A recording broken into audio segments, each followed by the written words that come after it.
Hello guys, আশা করি আপনারা সবাই ভালো আছেন। আমিও খুব ভালো আছি। তো আজকে হচ্ছে আমি ছোট্ট একটা ইম্পর্টেন্ট একটা কথা বলবো। সেটা হচ্ছে বর্তমানে হচ্ছে নীলগিরি পাহাড় সবচেয়ে ভাইরাল একটা পাহাড়। তো যারা পর্যটক তাদের উদ্দেশ্যে কথা বলবো। সেটা হচ্ছে যারা চিম্বুকে ঘুরতে আসবেন, নীলগিরি দেখতে আসবেন, বিভিন্ন পয়েন্টে আসবেন, তারা একটু সাবধান করে আসতে হবে। কারণ চিম্বুকের রুট হচ্ছে এমন রুট, আঁকাবাঁকা বেশি।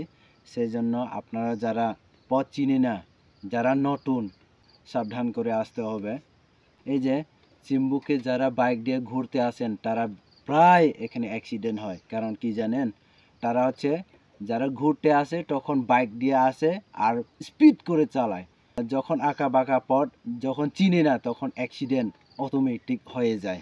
সেই জন্য আমি আপনাদেরকে বলবো, যারা চিম্বুকে ঘুরতে আসবেন তারা একটু সাবধান করে আসতে হবে।